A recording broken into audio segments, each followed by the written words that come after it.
Makanya Allah tegur, ada sebagian kata Ibnu Abbas radhiyallahu ta'ala anhuma, ada orang-orang Yaman yang mereka pergi haji tanpa bawa bekal, tidak bawa bekal. Kata mereka, nahnu mutawakkilun, kami orang bertawakal. Maka dibantah, kalian bukan orang yang bertawakal, tapi kalian mutawakkilun, hanya merepotkan orang lain. Kalian pergi haji tanpa bawa bekal, akhirnya bergantung sama orang kan. Minta sini, harap dikasihani orang, itu namanya tidak benar. Justru kalau kau punya bekal, kau semakin bertawakal kepada Allah, tidak butuhkan sama orang. Tapi kau tidak bawa bekal, kau berharap dikasihani oleh orang, sama saja tawakal yang kacau. Maka turunlah firman Allah Subhanahu wa taala, "Wa tazawwadu fa inna khairaz zadi taqwa." Berbekallah kalian. Sungguhnya sebaik-baik bekal ketakwaan. Artinya berbekal kalau mau hajian. Makanya Allah mewajibkan haji bagi yang mampu. Kalau enggak mampu jangan nekat. Jibril Radio 24 jam nonstop dengerin kajian tanpa ribet. Hadirin hadirat yang dirahmati Allah Subhanahu wa taala, kita akan bersama-sama pada sore hari ini belajar suatu ilmu yang sangat penting untuk kita terapkan dalam kehidupan kita sehari-hari, itu ilmu tawakal ya, ilmu tawakal. Yang ilmu ini memang secara teori mudah, tetapi ketika dipraktekkan butuh latihan dan latihan ya. Dan saya membuka pengajian ini dengan bawa sebuah hadis yang diriwayatkan Imam Muslim dalam sahihnya, di mana Rasulullah SAW bersabda, yadkhulu al-jannata aqwamun afidatuhum mithlu afidati tayr. Kata Nabi SAW, akan ada suatu kaum-kaum yang mereka masuk surga di mana hati mereka seperti hati burung, di mana hati mereka seperti hati burung.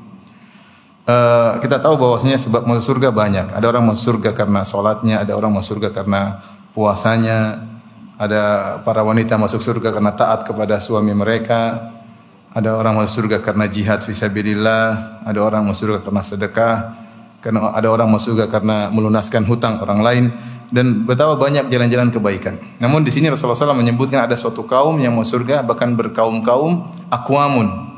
Aqwamun itu jama' dari kaum. Yaitu akan masuk surga kaum-kaum yang di mana hati mereka seperti hati burung. Sebab mereka mau surga adalah sifat hati mereka, yang di mana hati mereka seperti hati burung.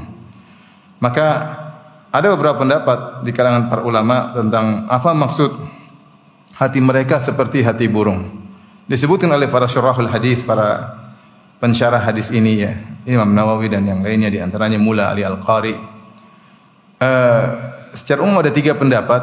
Pendapat pertama bahwasanya hati mereka selalu takut kepada Allah Subhanahu wa taala, karena burung adalah hewan yang mudah ditakuti. Kita gerakan sedikit dia sudah lari. Dia sudah kabur. Ya. Sehingga ibarat seperti itulah hati seorang beriman yang selalu takut dengan hari akhirat. Makanya di antara sebab orang-orang masuk surga di antaranya karena takut kepada Allah Subhanahu wa taala. Allah sebutkan dalam surat At-Tur tentang para penghuni surga. Kata Allah, fa aqbala ba'dhum 'ala ba'dhin yatasaalun. Para penghuni surga mereka duduk-duduk dan mereka saling berhadap-hadapan, lantas mereka saling bertanya-tanya, bagaimana kondisi kalian di dunia? Qalu inna kunna min qablu fi ahlina musyfiqin. Famanallahu alaina wa waqana 'adzabas samum. Inna kunna qablu nad'uuhu innahu huwal barrur rahim. Maka mereka berkata, jadi mereka nostalgia tentang ketika mereka di dunia. Apa sih yang menyebabkan mereka masuk surga? Di antara mereka ada yang mengatakan, inna kunna min qablu fi ahlina musyfiqin. Kita dahulu waktu di dunia, di tengah-tengah keluarga kami, di tengah keluarga kita dalam kondisi takut kepada Allah Subhanahu wa taala. Jadi dia bukan saking begitu takutnya kepada Allah, bukan dia hanya takut ketika sedang di masjid, sedang baca Quran, apalagi sedang bermaksiat kepada Allah. Bahkan dia di tengah-tengah istrinya tidak membuat dia lupa tentang akhirat, tetap dia khawatir tentang namanya akhirat.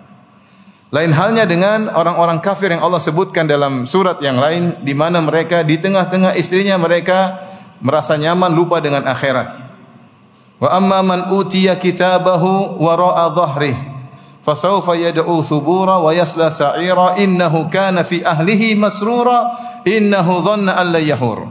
Adapun orang yang diberikan catatan amalnya dengan tangan kirinya, dari belakangnya, itu penghuni neraka jahanam bi wara'i dhahri, diberikan catatan amal dengan dia menerima dengan dari belakangnya. Fasaufa yad'u subura, maka dia akan berteriak-teriak, celaka aku, celaka aku. Wa yasla sa'ira, dan dia akan masuk dalam neraka jahanam.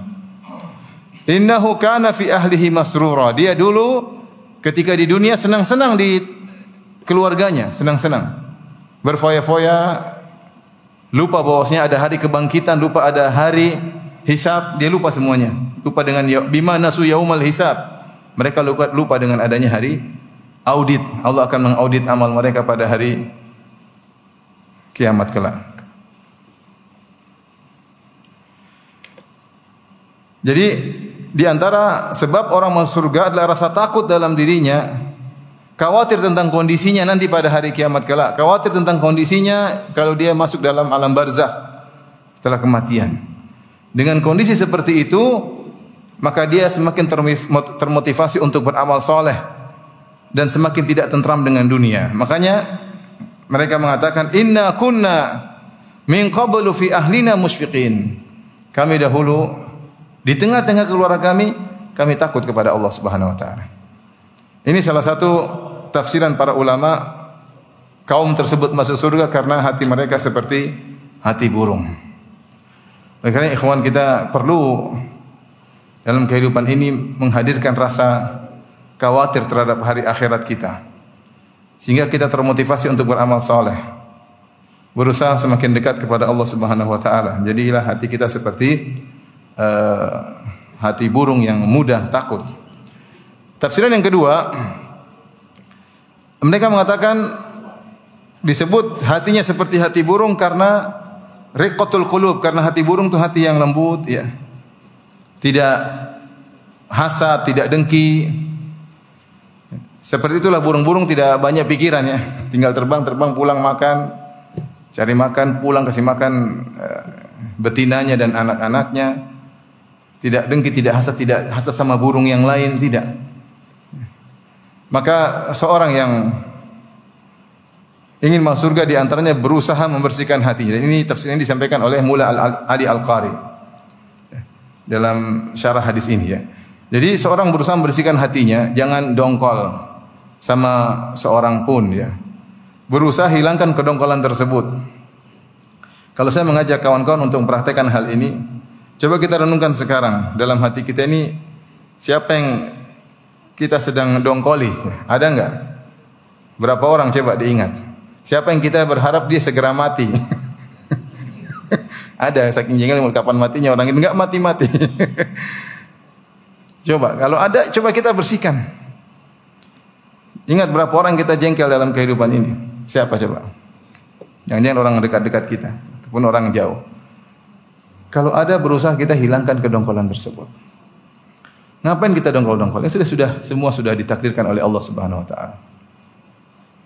Tidak usah kita dongkol, kita sudah, ini sudah kejadian, demikianlah terjadi, ya. Kita aja enggak dongkol-dongkol sama iblis. Iblis sebab semuanya, kan? Antum pernah dongkol sama iblis enggak? Enggak pernah, kan? Sudah tahu, karena iblis memang begitu tugasnya. Diciptakan untuk apa? Menggoda manusia. Jadi ada orang bikin jengkel, udah memang begitu. Sudah takdir, mau diapain? Sama iblis saja enggak pernah dongkol, apalagi sama. Jadi maksudnya hati itu biar tenang. Ada orang zalimi kita, ada orang maki-maki kita, mungkin kita jengkel sesaat, sudahlah. Sudah takdir. Mungkin saya punya maksiat, mungkin dia zalimi saya, dosa-dosa saya diampuni oleh Allah Subhanahu wa taala. Mungkin Allah ingin mengangkat derajat saya. Sudah. Apa yang kita dendam, mikir sebelum tidur, mikir terus, enggak usah. Enggak usah. Jadi santai hati ini, jangan suka dongkol. Jangan juga suka hasad. Ada orang memiliki kelebihan daripada kita, ya. Ada orang dagangannya lebih laris daripada kita. Ada orang lebih jelek dari kita, istrinya lebih cantik. Jangan hasad. Santai aja. Emang kalau punya istri cantik, hidup nyaman? Belum tentu, bisa jadi cantik tapi banyak nuntut. Jadi ya santai aja, udahlah. Karena kelebihan yang orang miliki itu, kalau diberikan kepada kita, belum tentu kita bisa hadapi. Saya sering bilang, misalnya dai, ada seorang dai mungkin seperti dai kampungan seperti saya. Terus ada dai yang pengikutnya banyak, ramai, kalau dia hadir ramai, disambut luar biasa macam-macam. Ya mungkin kalau disambut pakai mobil 4 miliar, saya cuma disambut dengan mobil misalnya ya masih kredit misalnya. Kita nggak usah terlalu, ya sudahlah. Kalau saya diuji dengan seperti dia, belum tentu saya ikhlas misalnya ya. Kita positive thinking. Belum tentu kita ikhlas lihat masyarakat jumhur jamahir orang begitu banyak mengeluh-elukan, hati ini nggak gampang kita atur. Begitu kita riak selesai, ibadah kita nggak diterima. Jadi ini contoh misalnya dalam dakwah, nggak usah terlalu hasad. Orang tenar, orang terkenal, tersohor, itu ujian tersendiri bagi dia. Belum tentu tenar itu enak. Mana-mana diberhentiin orang, minta foto, minta ini macam-macam. Kalau ada masalah sedikit disorot, ada istrinya gini, istrinya disorot, anaknya disorot, dia sendiri disorot terus ya. Terus musuhnya pasti banyak karena orang semakin berhasil pasti banyak musuhnya. Ini contoh maksudnya. Misal dalam hal dakwah saja kita enggak boleh hasad, apalagi perkara-perkara dunia. Kalau perkara akhirat kita enggak boleh hasad, apalagi perkara dunia. Ngapain kita hasad? Ingin hisab kita lebih panjang. Antum lihat dulu orang rumahnya lebih mewah, enggak usah hasad. Dia hisabnya lebih panjang daripada antum. Dia hisabnya lebih panjang daripada antum. Kalau antum lihat orang istrinya lebih banyak juga jangan hasad, hisabnya juga panjang itu.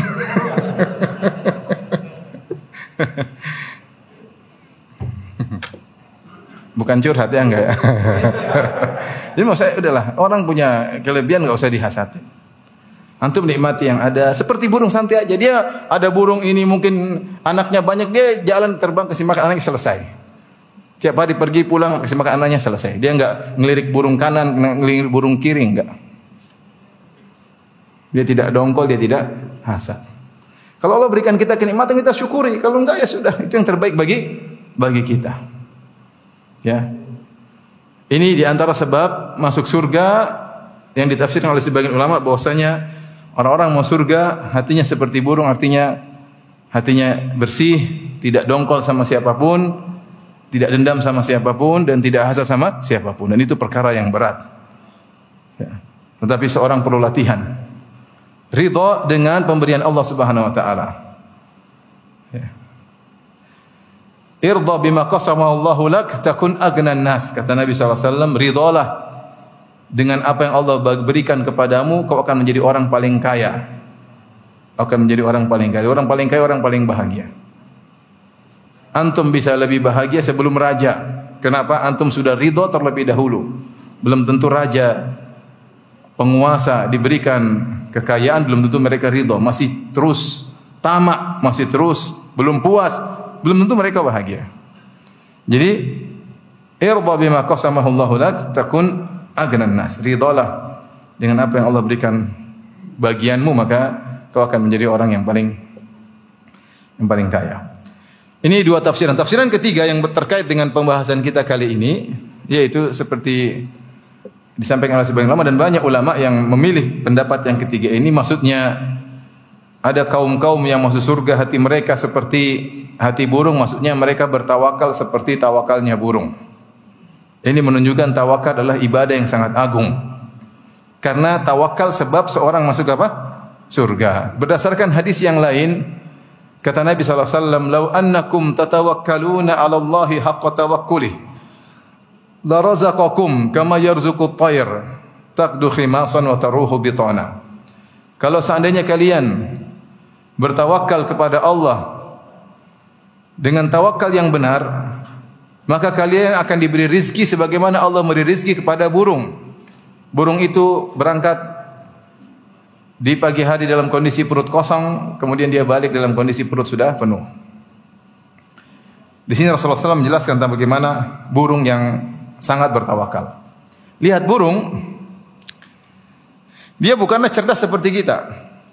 Dia ada insting, tapi dia bukan berakal seperti kita yang kita bisa mengamati, bisa belajar, bisa menciptakan lapangan pekerjaan, bisa banyak hal yang bisa kita lakukan ya. Manusia punya akal yang banyak, bikin ini, bikin anu, menemukan ini. Burung enggak pernah menemukan apa ya, dulu gitu-gitu aja. Pernah enggak penemu ini burung? Enggak pernah kan? Karena burung enggak. Ya begitu aja, dia terus instingnya dari dulu seperti itu. Artinya apa? Ketika dia mencari rezeki, dia tidak bersandar pada keahlian dia. Sehingga dia lebih bertawakal kepada Allah Subhanahu wa taala. Dia hanya melakukan ikhtiar atau sebab, berangkat pagi, pulang dapat rezeki. Dia tidak tahu di depan dia ada biji-bijian yang bisa dia makan atau tidak. Dia akan melewati mungkin jarak yang berpuluhan kilo, mungkin melewati padang pasir, mungkin melewati, belum tentu dia, yang penting dia berangkat. Yang penting dia berangkat sehingga dia lebih menyandarkan keberhasilannya kepada Allah daripada kemampuan dia. Karena kemampuan dia terbatas. Kemampuan dia terbatas. Itulah sebenarnya hakikat tawakal yang ada pada burung, yang Rasulullah katakan sebagaimana Allah memberi rezeki kepada burung. Sebagai contoh, ketika kita mencari rezeki, hendaknya kita tawakal kepada Allah, artinya menyerahkan segala urusan kepada Allah sambil berusaha. Jangan kita pede pada kemampuan kita. Tapi kita pede bahwasanya Allah Maha Pemberi rezeki. Apa yang saya lakukan hanyalah sebab. Hanyalah ikhtiar, bentuk ikhtiar. Nah, siapa yang setiap hari seperti ini, ketika dia bekerja dia berikhtiar, tapi dia tidak pede pada dirinya, tapi dia yakin rezeki semua dari Allah, maka sungguhnya dia telah bertawakal dan itu sebab masuk surga. Inilah ikhwan dan akhwat yang dirahmati Allah Subhanahu wa taala, Bapak dan Ibu yang dirahmati Allah Subhanahu wa taala, tentang tawakal seperti tawakalnya burung. Sungguhnya tawakal adalah ibadah yang sangat agung. Sampai-sampai Sa'id bin Jubair berkata, "At-tawakkulu jima'ul iman." Tawakal adalah penghimpun dari segala keimanan. Penghimpun dari segala keimanan. Ya. Kemudian berkata Wahab bin Munabbih, "Al-ghayatul quswa at-tawakkul." Puncak tertinggi adalah tawakal kepada Allah Subhanahu wa taala. Kenapa? Tidak mungkin seorang bisa bertawakal kecuali imannya tinggi. Iman dia kepada rububiyah Allah, bahwasanya segala semua kejadian di alam semesta ini di bawah kendali Allah Subhanahu wa taala. Dan semuanya mudah bagi Allah Subhanahu wa taala. Innama amruhu idza arada syai'an an yaqula lahu kun fayakun. Sungguhnya Allah itu perkaranya kalau ingin sesuatu tinggal bilang jadi maka jadilah. Tidak ada yang susah bagi Allah Subhanahu wa taala. Allah mengatakan, "Ya ibadi law anna awwalakum wa akhirakum wa insakum wa jinnakum kanu ala sa'idin wahidin fas'aluni fa'ataitu kulla wahidin minkum mas'alatahu ma naqasa min dzalika ma indi." Kata Allah Subhanahu wa taala, "Wahai hamba-hambaku, kalau kalian dari awal sampai akhir, dari Nabi Adam sampai manusia terakhir yang hidup nanti menjelang hari kiamat, jin dan manusia, seluruh jin berkumpul, semuanya berkumpul di atas satu dataran. Setiap orang minta apa yang dia inginkan. Satu orang 1 jam minta. Minta ini Allah, minta ini, minta ini. 1 jam itu banyak, minta apa aja banyak. Minta ini, minta ini. Apalagi kalau 24 jam. Minta ini, minta ini, minta ini, minta ini. Bikin daftar, minta ini, minta ini. Kata Allah, aku kabulkan seluruh permintaan kalian. Setiap orang aku kabulkan, tidak akan mengurangi kekayaanku sedikit pun. Allah tidak ada limit dalam kekayaannya. Kenapa? Karena Allah Maha Pencipta. Tinggal kun fayakun. Semua di bawah kendali Allah Subhanahu wa taala. Wa huwal qahiru fawqa ibadi. Dialah di atas seluruh makhluknya dan dia berkuasa atas segala makhluknya. Ya. La mu'aqqiba li hukmih, tidak ada yang bisa protes tentang keputusannya. Semua berjalan di bawah kehendak Allah Subhanahu wa taala. Kalau kita yakin, jadi tidak mungkin kita bertawakal kecuali kita yakin Allah mampu melakukan segalanya. Apa yang saya hadapimu sangat mudah bagi Allah, cuma terserah Allah mau dibikin atau tidak.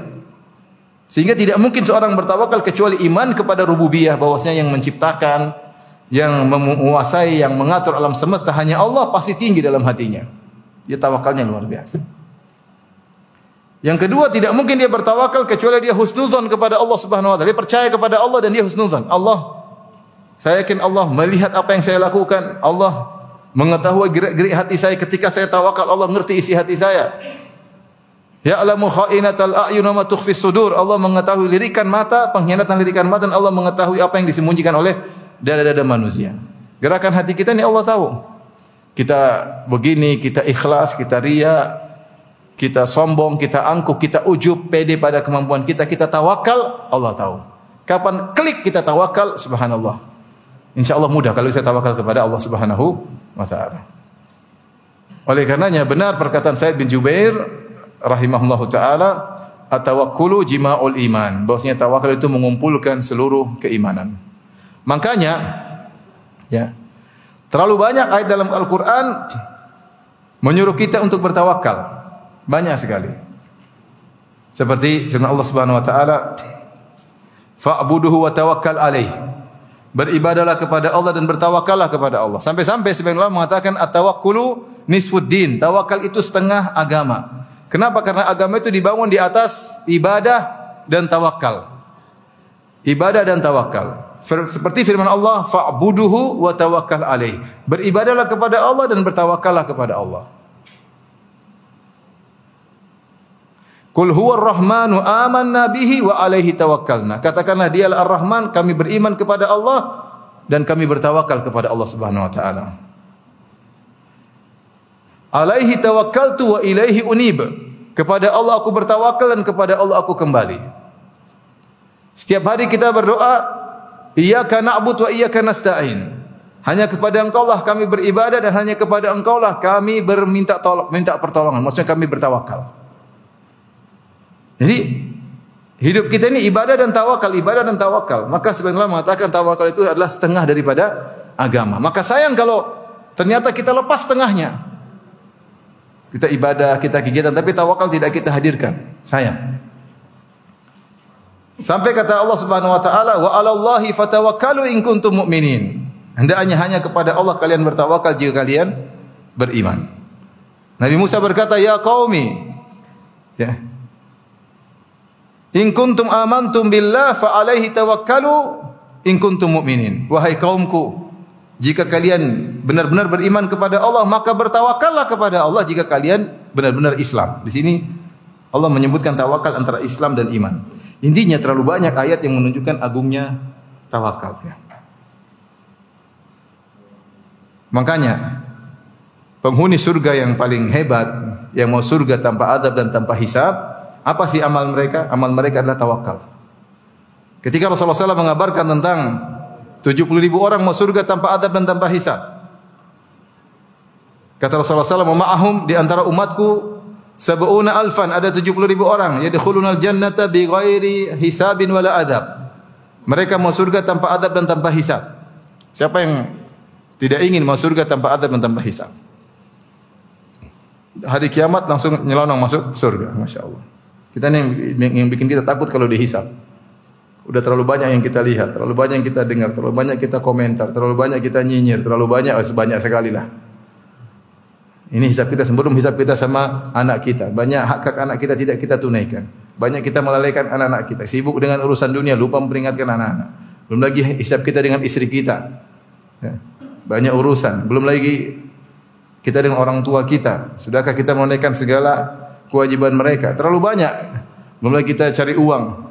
Ada yang halal, ada yang sudah tahu kita haram kita tetap terjang, dan ada yang samar-samar tetap kita terjang. Hisab terlalu panjang. Ya. Belum harta yang kita tinggalkan kalau kita meninggal dunia.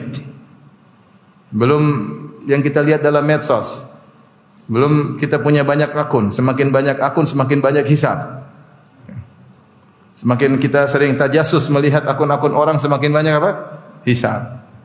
Setiap hari kita melihat reporter wanita terbuka auratnya dan kita melihat tanpa istighfar. Terlalu banyak mau dihisab. Ini tahu-tahu masuk surga tanpa hisab luar biasa. Makanya saya bilang antum yang punya duit banyak musibah ya. Yang enggak punya duit musibah juga. Tapi yang punya duit banyak musibah di akhirat, hisabnya panjang. Apa kata Nabi sallallahu alaihi wasallam? Yadkhulu fuqara'u ummati, yadkhulul jannata fuqara'u ummati qabla al-aghniya bi 500 am. Sungguhnya orang-orang fakir dari umatku masuk surga 500 tahun sebelum orang kaya. Kenapa orang kaya tertahan? Karena harus dihisab. Ya. Harus dihisab. Saya sering bilang kita saja punya HP 1, hisabnya panjang ya. Ini HP ini kalau dia apa? Dibongkar, diaudit, dibuka semua isinya yang sudah kita hapus, yang belum sempat terhapus. Banyak sekali. Di galeri banyak sekali yang kita simpan di iCloud ya. Semua nanti terbuka semua. Sini enggak kelihatan tapi di iCloud banyak ya. Banyak sekali.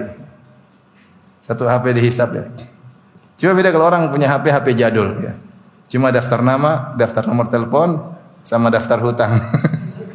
Kalau yang iPhone atau HP-HP smartphone itu musibah semuanya. Musibah semuanya. Nah, yang bisa menyelamatkan antum yang orang-orang kaya ini berusaha masuk surga tanpa hisab. Orang-orang kaya lain sedang dihisab, antum nyelonong masuk apa? Surga. Masya Allah. Masya Allah. Ya. Bagaimana cara agar bisa masuk surga tanpa hisab? Rasulullah SAW sebutkan tentang umatnya, wa ma'ahum sab'una alfan yadkhuluna al-jannata bighairi adzabin wala hisab. Di antara umatku ada 70.000 orang masuk surga tanpa azab dan tanpa hisab. Siapa mereka? Rasulullah SAW menjelaskan 4 sifat. Humul ladzina la yastarqun, orang yang tidak pernah minta untuk diruqyah. Wala yaktawun, mereka tidak minta untuk disembuhkan dengan besi yang dipanaskan. Wala yatatayyarun, tidak pernah mengkait-kaitkan nasib sial dengan apa yang dilihat, dengan apa yang didengar, dengan hewan tertentu, dengan angka tertentu, dengan hari tertentu, dengan bulan tertentu, tidak pernah. Wa ala rabbihim yatawakkalun, dan mereka bertawakal kepada Rabb mereka. Kata sebagian ulama, sifat yang keempat, wa ala rabbihim yatawakkalun, dan mereka bertawakal kepada Rabbmu, inilah sifat kesimpulan daripada tiga sifat sebelumnya. Yang pertama, humul ladzina la yastarqun, orang yang tidak sedikit-sedikit minta untuk diruqyah. Dia berusaha bertawakal kepada Allah Subhanahu wa taala. Dia ruqyah dirinya sendiri, dia tidak minta-minta tolong ruqyah saya dong, ruqyah saya, enggak. Kenapa? Bukan berarti tidak boleh, itu boleh. Tapi dia lebih milih untuk bertawakal kepada Allah Subhanahu wa taala. Dia yakin Allah Maha Penyembuh, dia ruqyah dirinya sendiri, tidak minta sama orang. Yang kedua, dia tidak minta untuk disembuhkan, diobati dengan besi yang dipanaskan. Karena di bangsa Arab dahulu, obat yang paling manjur adalah besi yang dipanaskan. Sampai ada pepatah mengatakan, akhiru ad-dawa al-kai. Obat yang paling terakhir adalah besi yang dipanaskan. Karena zaman dahulu kalau sudah besi dipanaskan, ditempelkan, biasanya sembuh. Tapi dia tidak mau. Khawatir hatinya bertawakal kepada besi tersebut. Sehingga dia memilih berobat dengan cara yang lain, dia tawakal kepada Allah Subhanahu wa taala. Yang ketiga, yang tidak pernah bertatoyur. Tidak pernah mengkaitkan nasib sial dengan pamali-pamali, enggak pernah, enggak pernah mengatakan gara-gara inilah anulah. Kenapa? Dia tawakal kepada Allah. Apa yang terjadi? Kalaupun ada musibah, karena Allah, bukan karena hari tersebut. Allah tidak pernah menjadikan hari tertentu sebagai hari sial. Allah tidak pernah menjadikan bulan tertentu sebagai bulan sial. Kesialan itu kalau kita maksiat. Kalau kita maksiat baru itu sial. Kalau enggak sial di dunia, sial di akhirat. Sehingga dia tawakal kepada Allah Subhanahu wa taala. Kalau dia mau keluar rumah tahu-tahu toke, khaliwali, apa toke 10 kali, 100 kali, saya enggak urusan, saya pergi. Dia keluar rumah tahu-tahu ada burung merpati beolin dia. Kadang-kadang, wah, tanda itu. Akhirnya dia enggak jadi keluar. Itu namanya tatoyur. Harusnya dia bersihkan, dia keluar aja bismillah. Ya. Sebagian orang begitu keluar rumah tahu-tahu ada burung merpati beol, waduh. Gelisah dia, jangan. Ini nama tatoyur namanya. Tatoyur. Begitu dia keluar tahu-tahu kesing, lah kan saya sudah bilang tadi jangan keluar. Jadi itu jadi apa setan jadikan dia seperti. Harusnya dia cuek aja. Kalau terjadi sudah, enggak ada hubungannya dengan tai burung tadi. Enggak ada. Enggak perlu dia protes, wahai burung, bumi ini luas, banyak tempat beol, kenapa kau beolin saya? Enggak perlu. Jadi maksud saya, dia selalu tawakal kepada Allah Subhanahu wa taala. Sehingga 3 sifat tadi disimpulkan wa ala rabbihim yatawakkalun. Hanya kepada Allah dia bertawakal. Ini sifat yang sangat mulia, pahalanya besar. Dia amalan hati dan pahalanya besar dan sebab masuk surga, bahkan sebab masuk surga tanpa hisab. Baik, kita kembali menjelaskan tentang apa hakikat tawakal. Hakikat tawakal 2 saja. Menyandarkan hati kepada Allah bahwasanya segala keberhasilan hanya di tangan Allah. Yang kedua, ikhtiar. Sebab sebagaimana burung tadi. Burung pergi, dia berikhtiar, berusaha, dan dia tahu hasilnya serahkan kepada Allah Subhanahu wa taala. Karenanya Ibnu Hajar mengatakan tawakal itu qat'un nadhar anil asbab ba'da tahyiatil asbab. Yang artinya tawakal yang benar yaitu tidak menengok kepada sebab ikhtiar setelah menyiapkan ikhtiar tersebut. Contoh seperti saya sakit misalnya. Saya berobat. Kemarin saya kena corona masuk di rumah sakit. Sudah, saya ke sana, ya ini sebagai ikhtiar. Sebagai ikhtiar saya masuk ICU, tapi saya bilang harus saya menyandarkan saya kesembuhan dari Allah, bukan dari ini semua. Ini semuanya sebab kesembuhan di tangan siapa? Allah, seperti itu. Itu namanya tawakal yang benar. Bukan ketika kita masuk rumah sakit, wah ini kalau masuk rumah sakit sembuh. Jadi hati kita malah terfokus kepada sebab tersebut. Itu tawakal yang salah. Melupakan bahwasanya yang menyembuhkan adalah Allah Subhanahu wa taala. Itulah hakikat tawakal. Oleh karenanya Nabi sallallahu alaihi wasallam adalah orang yang paling bertawakal kepada Allah, tetapi Nabi melakukan sebab ikhtiar. Hatinya dia serahkan kepada Allah, tapi dia melakukan sebab, dan hampir seluruh kegiatan Nabi seperti itu. Dalam dakwah, dalam umrah, dalam peperangan, dalam hijrah, semuanya ikhtiar. Lihat kenapa Nabi di awal dakwah berdakwah 3 tahun sembunyi-sembunyi.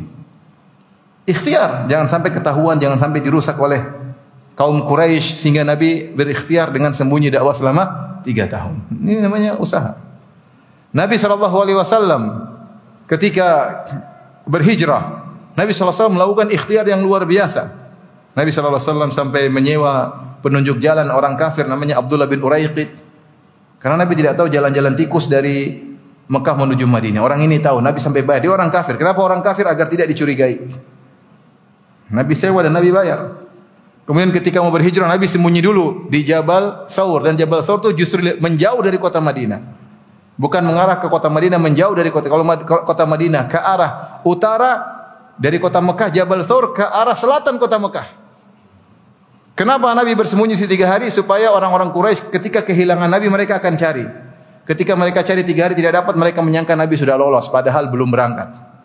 Itu di antara usaha. Jadi Nabi SAW bertawakal kepada Allah, tapi ikhtiarnya luar biasa. Dalam peperangan misalnya dalam perang Uhud, sebelum perang Uhud Nabi bermusyawarah, mengumpulkan para sahabat bermusyawarah, bagaimana? Ini pasukan mau datang, kita bertahan di kota Madinah atau kita keluar nyambut mereka? Sampai ada anak-anak muda berkata, "Ya Rasulullah, kita dulu waktu masih musyrik, kita bukan jago kandang, apalagi kita sudah Islam. Jangan nunggu, kita sambut mereka." Akhirnya ide anak muda dipilih oleh Nabi sallallahu alaihi wasallam. Maka Nabi pergi keluar menyambut orang-orang Quraisy di Jabal Uhud. Ketika Nabi keluar, Nabi pakai lakmatahu, pakai baju perang, baju besi. Bahkan ketika perang Uhud, Nabi pakai baju besi double, dan dia adalah imamnya orang-orang yang bertawakal. Imamul mutawakkilin, tapi beliau berusaha. Kemudian Nabi pasang strategi. Bukan ayo kalau bismillah pasti menang, bismillah, enggak ada begitu. Ada harus semuanya diperkirakan. Pasang pasukan di sini, jangan turun ya, kalau turun bahaya, tapi mereka ternyata turun.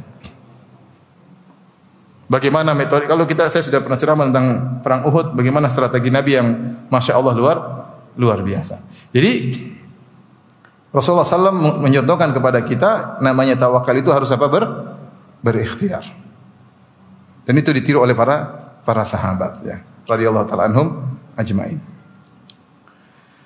Nah, kalau ada orang bertawakal tanpa ikhtiar, maka itu kesalahan.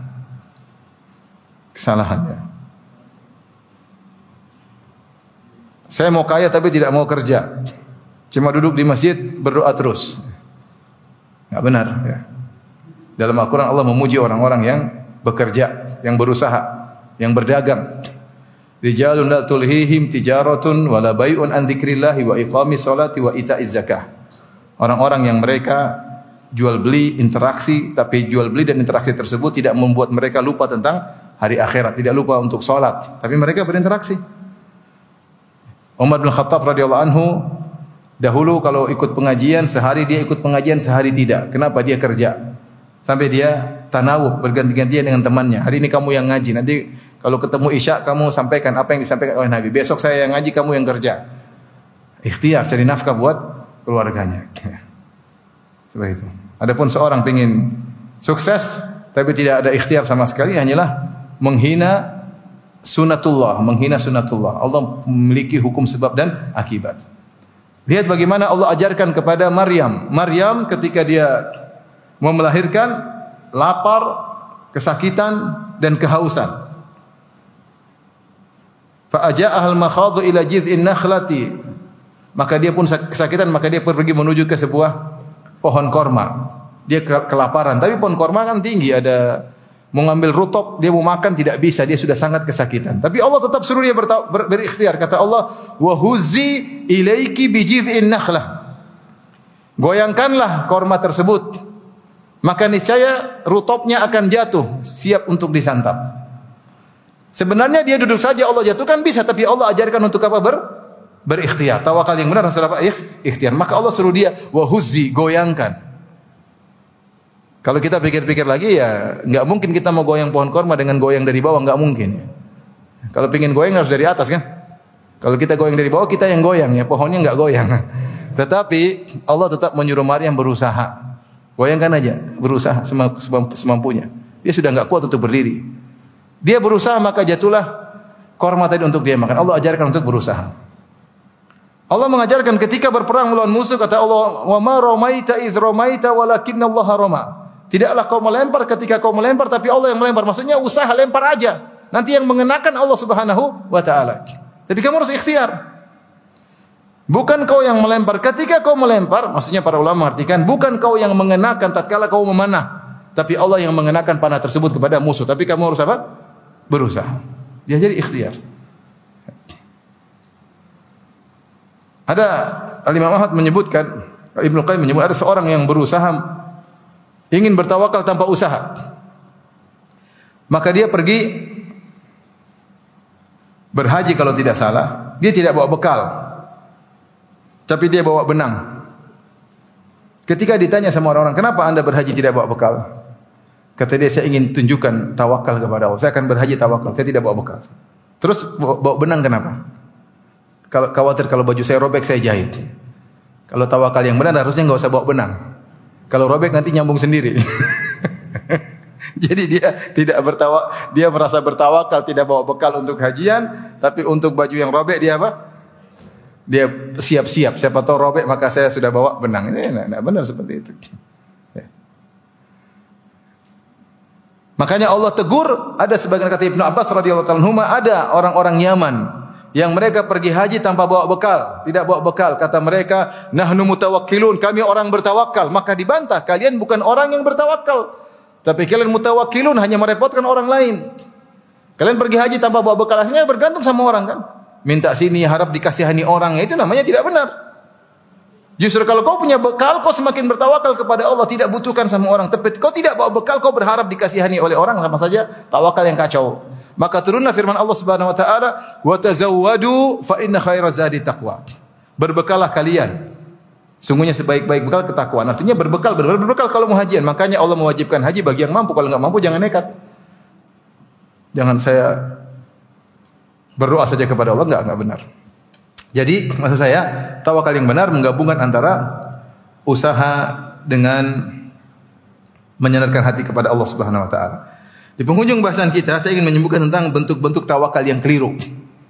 Bentuk-bentuk tawakal yang keliru, di antaranya yang pertama bertawakal kepada hal-hal yang tidak berhak untuk disandarkan tawakal kita kepadanya. Seperti tawakal kepada mayat-mayat, ini syirik akbar.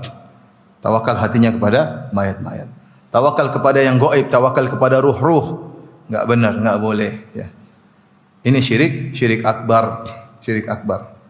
Kita sedih melihat sebagian orang-orang minta ke kuburan-kuburan. Saya pernah lihat di klip, tapi kuburan Ahmad Al-Badawi, Syekhul Arab, di YouTube ada. Sebagian wanita datang kuburan tersebut, kemudian menangis-nangis mengatakan, "Ya Syekhul Arab, Ishfili bni, wahai orang mulia dari kalangan Arab, sembuhkanlah putraku yang sedang sakit." Minta kepada penghuni kubur. Ini enggak benar. Udah tawakal, makanya kalau dia minta dia pasti tawakal kepada mayat tersebut. Ini syirik akbar, tidak diperbolehkan. Yang kedua, tawakal yang salah yang membuat orang terjerumus dalam syirik asgar. Apa tawakal tersebut? Tawakal tersebut adalah tadi, tawakalnya bukan kepada Allah tapi kepada sebab. Hatinya tertumbuh pada sebab. Seperti seorang mungkin dia bekerja di suatu perusahaan, dia merasa dia baru dapat bisa hidup dengan baik dengan bertumbuh kepada bosnya. Wah, kalau enggak ada bos saya mungkin enggak, itu enggak benar. Kamu tetap bertawakal kepada Allah. Ketika kamu tidak bertawakal kepada Allah, nanti terima kasihmu bukan kepada Allah tapi kepada sebab. Itu sebab yang sediakan siapa? Allah Subhanahu wa taala. Tawakal kamu kepada Allah. Minta kepada Allah, Allah akan gerakkan sebab-sebab datang kepadamu, tapi kau berusaha. Jangan kau bertawakal kepada sebab. Tadi mungkin kita pergi ke dokter, kita pedenya kalau dokter itu sembuh, kalau bukan dokter kayaknya enggak sembuh. Sehingga kita tawakal, kita lupa dokter ini memang dia pintar, dia sebab untuk kesembuhan, tapi kita harus yakin yang menyembuhkan siapa? Allah Subhanahu wa taala. Makanya di antara syarat ruqyah syar'iyyah harus meyakini kesembuhan dari Allah, bukan dari yang tukang baca Qur'annya. Ini banyak menimpa kita. Kita bertawakal kepada sebab, bertawakal kepada kemampuan kita, bertawakal karena kecerdasan kita, bertawakal karena kepandaian orasi kita, bertawakal kepada sebab-sebab duniawi, bukan bertawakal kepada Allah. Ingat aturannya, ikhtiar kamu siapkan, kamu lakukan, tapi jangan kamu tengok, yang kamu tengok adalah Sang Penguasa alam semesta. Yang kalau dia tidak memberi keberhasilan, tidak akan terjadi keberhasilan. Saya melakukan beberapa hal, artinya saya menjalin suatu, saya ingin melakukan suatu. Saya melakukan sebab-sebab. Semua sebab-sebab kayaknya sudah pas, tinggal titik terakhir. Kayaknya sudah oke, terakhir gagal. Kalau Allah tidak izinkan tidak bisa. Yakin di balik itu pasti ada kebaikan. Jadi kapan hati kita bersandar kepada sebab, maka itu syirik asghar, syirik kecil. Karena tawakal hanya kepada Allah Subhanahu wa taala. Sebab itu enggak bisa apa-apa. Yang menentukan semua yang terjadi dalam semesta hanyalah Allah Subhanahu wa taala. Ini di antara tawakal yang keliru. Di antara tawakal yang keliru adalah hanya tawakal kepada dalam sebagian perkara.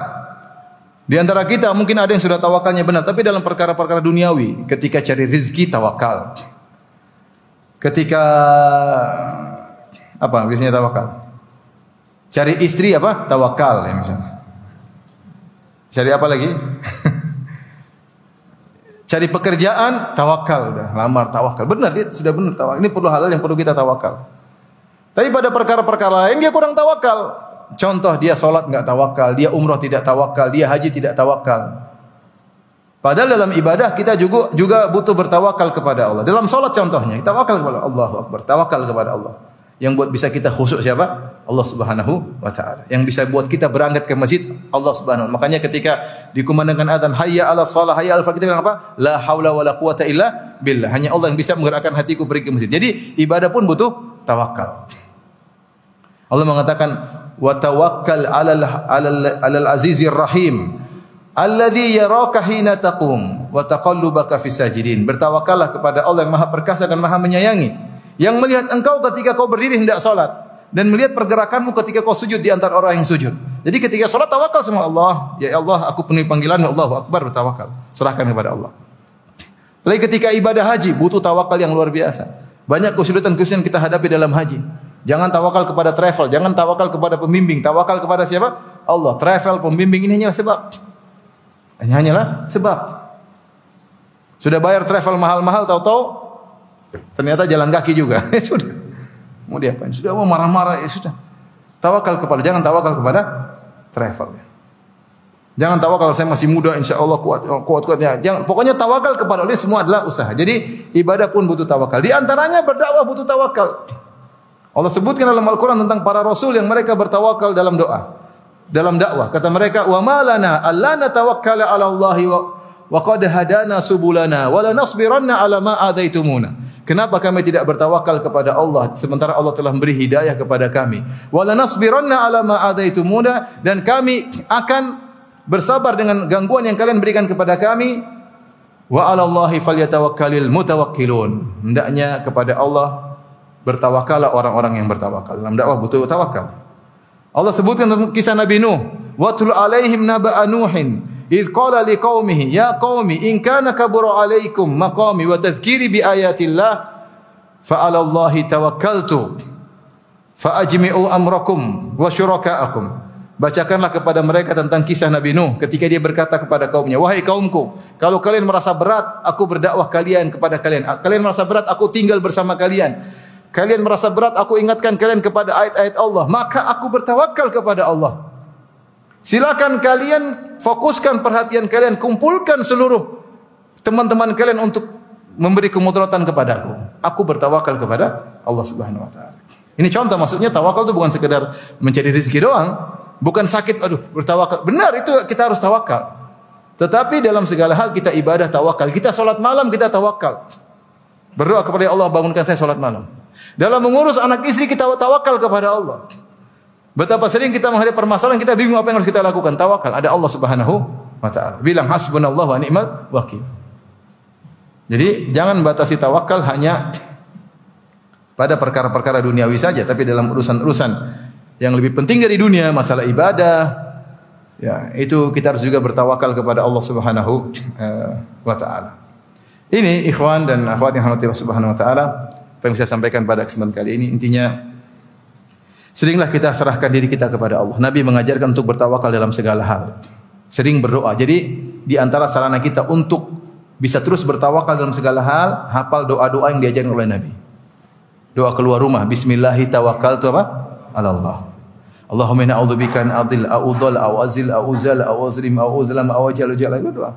Naik kendaraan bertawakal sama Allah Subhanahu wa taala. Masuk masjid bertawakal, keluar masjid bertawakal. Masuk pasar baca doa, tawakal kepada Allah Subhanahu wa taala. Ya. Semuanya, mau tidur tawakal. Kata Nabi doa di antara doa tidur, subhanakallahumma rabbi bika wada'tu jambi wa bika arfa'uh.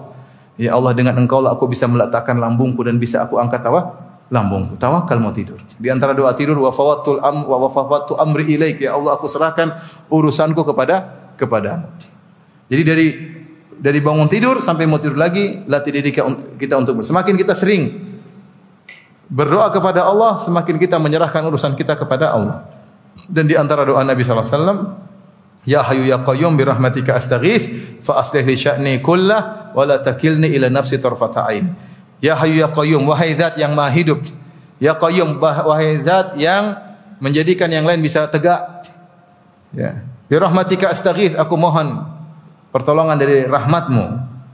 Ya, fa aslih li sya'ni kullah, maka perbaikilah segala urusanku. Wala takilni ila nafsi tarfata ain, jangan kau serahkan diriku kepada diriku sendiri meskipun hanya sekejap mata. Kapan kita pede? Kapan kita merasa hebat, kita lupa sama Allah, disitulah kita makhdhul, kita ditinggal oleh Allah Subhanahu wa taala. Jadi latih diri kita untuk bertawakal dalam segala latih. Menghadapi istri butuh tawakal, menghadapi anak-anak butuh tawakal. Kita arahkan, tapi kita tawakalnya kepada Allah. Jangan bilang gara-gara saya anak saya berhasil, gara-gara anak saya bisa hafal Quran. Enggak, semuanya dari siapa? Allah. Saya hanya sekedar berusaha saja. Ya. Kita enggak tahu anak kita hafal Quran sekarang ke depannya jadi apa, belum tentu. Tahu-tahu jadi pemain sinetron. Sinetron yang enggak beres maksudnya. Macam-macam enggak tahu. Tapi demikian saja rekan-rekan yang rahmati Allah Subhanahu wa taala, kajian kita semoga bermanfaat. Kita tutup dengan kafaratul majlis. Subhanakallah bihamdik asyhadu an la ilaha illa anta astaghfiruka wa atubu ilaik. Assalamualaikum warahmatullahi wabarakatuh. Jibril Radio 24 jam nonstop dengerin kajian tanpa ribet.